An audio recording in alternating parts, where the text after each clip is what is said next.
continuando con la solución de los ejercicios, tenemos el ejercicio número 7, y dice aquí que se tiene un sistema formado por tres esferas, ahí están las esferas, a las cuales se denomina la esfera 1, 2 y 3.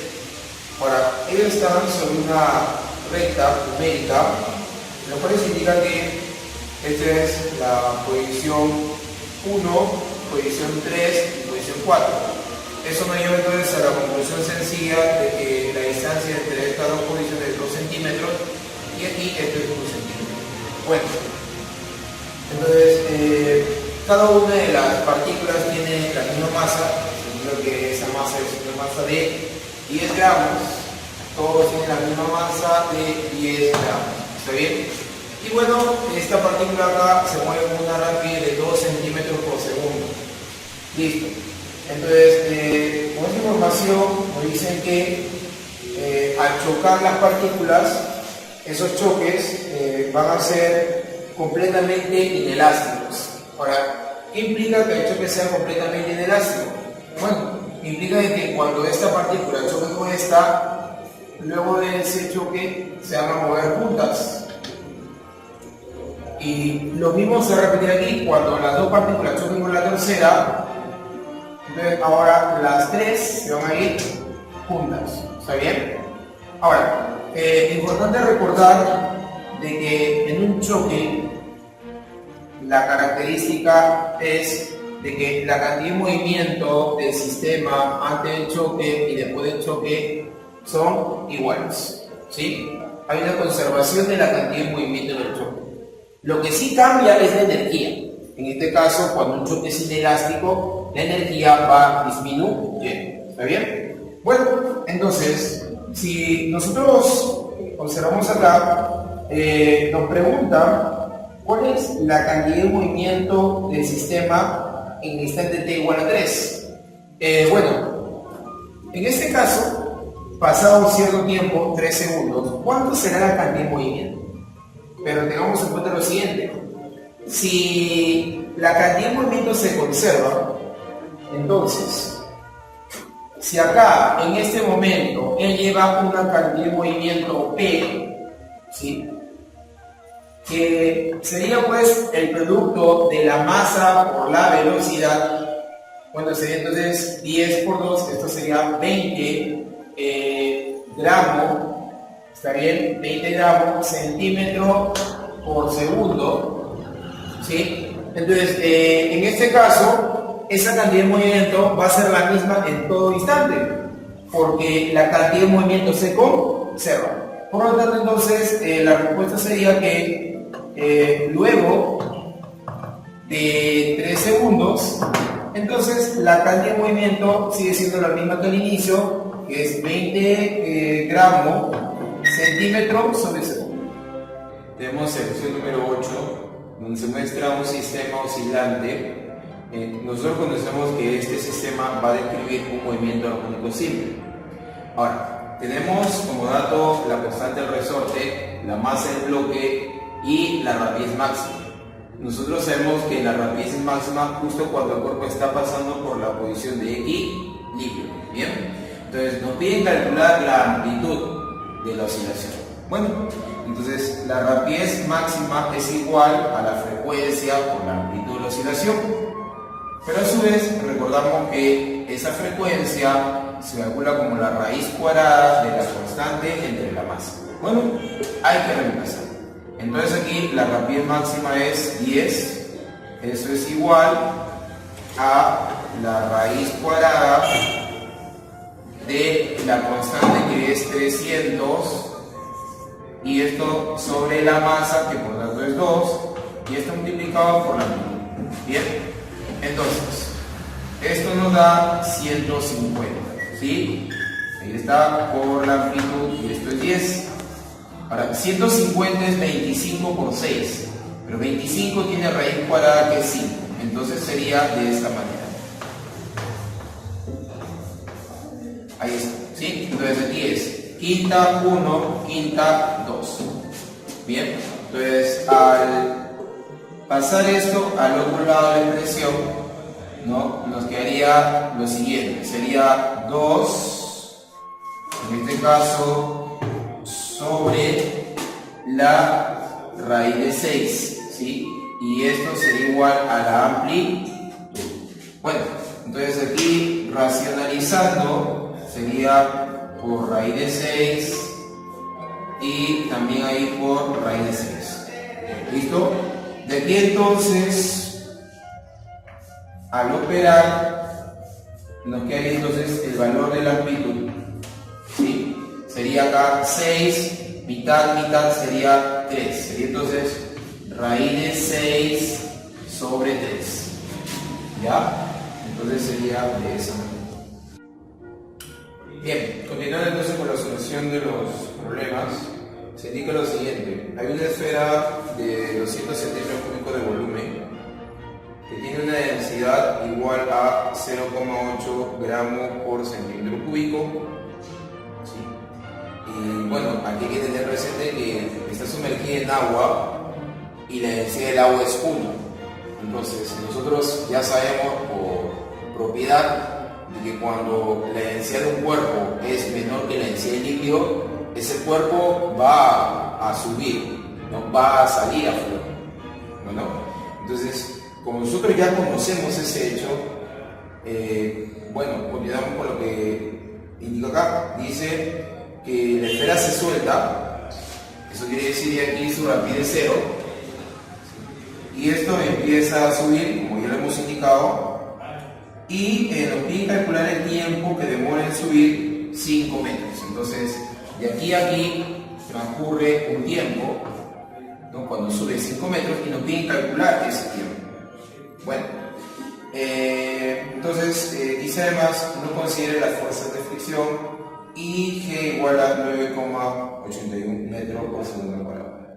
Listo. Bien, entonces rápidamente vamos a pasar a recordar por qué ocurre de que al soltar este cuerpo en el fondo del agua empieza a subir. Bueno, en este caso, durante el movimiento actúan dos fuerzas. Una es la fuerza de gravedad y la otra es la fuerza de empuje por parte del líquido. Y justamente debido a que la densidad del líquido es mayor que la densidad del cuerpo, entonces la fuerza de empuje es mayor que la fuerza de gravedad. Eso lleva al hecho de que entonces esto experimente una aceleración. Y esa aceleración, ¿no?, tiene una fórmula ya conocida por nosotros. Es la densidad del líquido menos la densidad del cuerpo entre la densidad del cuerpo multiplicado por la aceleración de la gravedad. Lo que queda aquí simplemente es calcular esta aceleración.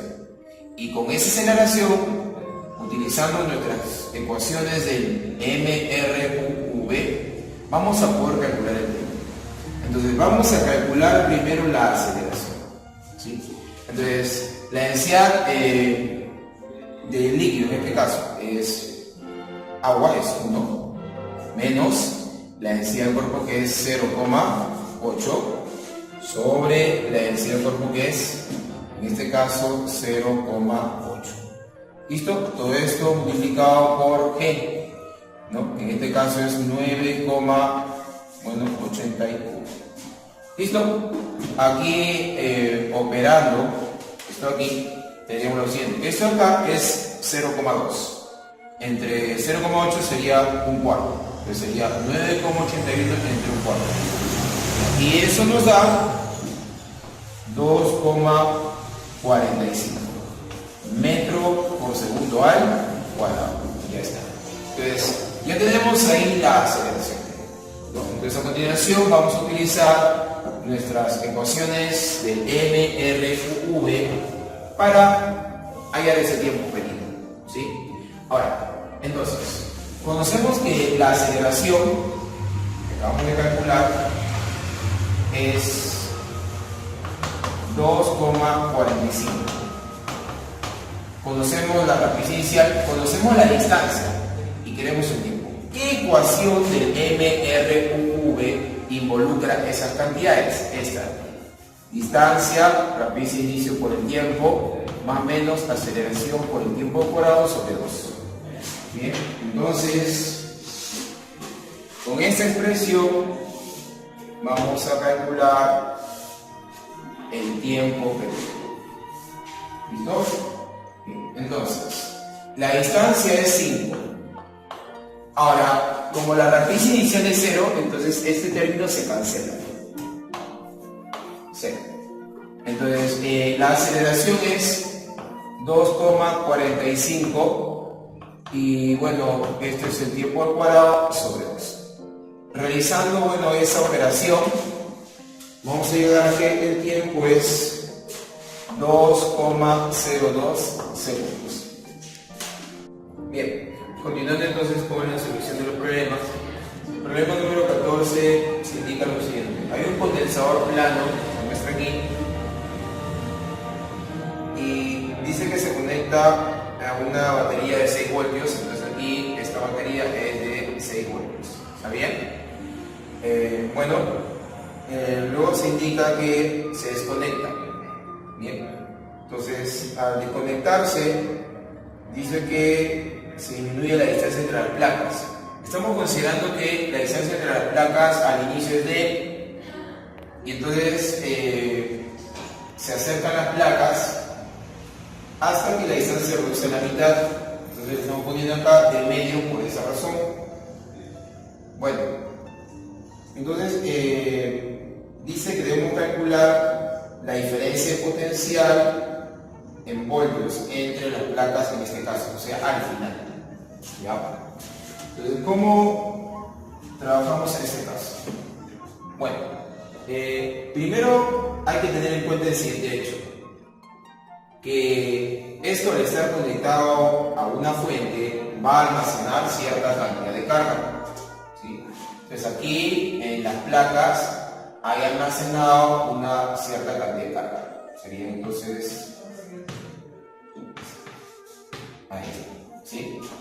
Bueno, entonces nosotros sabemos, en este caso, que la capacidad del condensador es igual a la carga que almacena entre el voltaje, ¿sí?